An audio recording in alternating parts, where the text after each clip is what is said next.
What it is to be rememberable, not only by the living, but also by the dead, by those that have passed beyond the veil.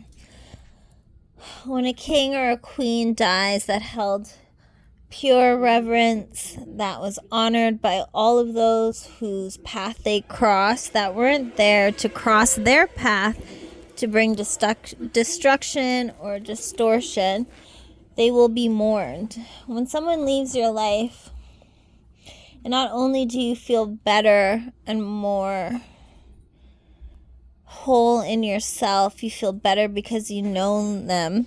You don't mourn them, you mourn what they brought and their presence that they held upon not only your own life, but on the earth plane. Now that is a true ruler. If somebody leaves somebody's life and it brings relief, then no, there was no substance there.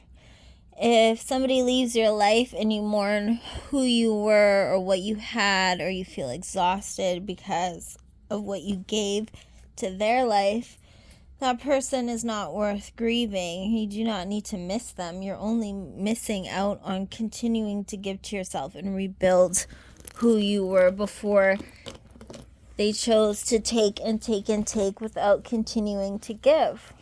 Because in order to receive, we must give. And if you're mourning yourself from anybody that saw you as a lick or some type of energetic fountain, know that they will always be the empty vessel that they are beyond you. And they will continuously show up in the world empty, without substance, without value.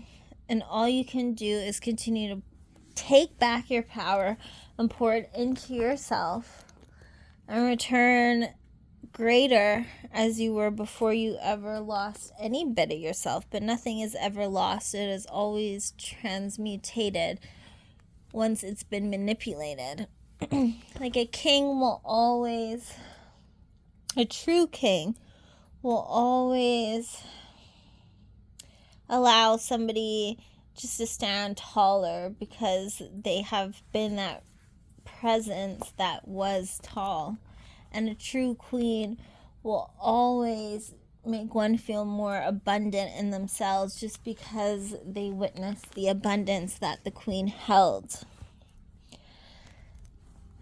People who are vampiric or parasitic, they take and they drain, but they do not get to keep that of which they think they gained. They only get to manipulate the person that they took from in thinking that they were less than, when truly that is the reflection of what that parasite or that vampiric energy was.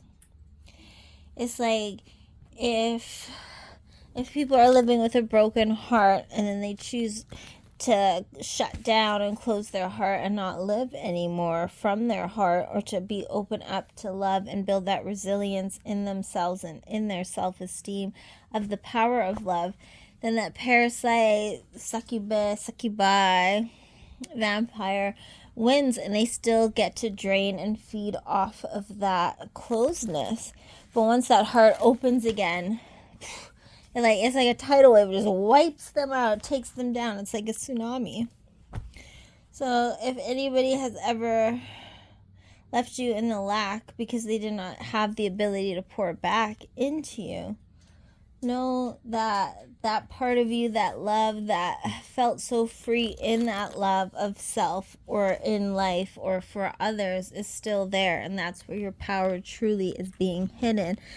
And once you claim that back and open back up from a confident level, knowing that, hey, I might have lost, quote unquote, lost said love, but I didn't, because it gave me more power to love. It gave me more truth to know who I am in my authentic self. It gave me more wisdom to know, to individualize from what isn't being returned to me that I am giving, and to know your worth. So worth up and open up. Your heart is your manifester. Like it is the superpower. It's it's like a, you know, once you open that heart, it just like takes back anything that took from you and just like turns it into manure to fertilize your new seeds. The power.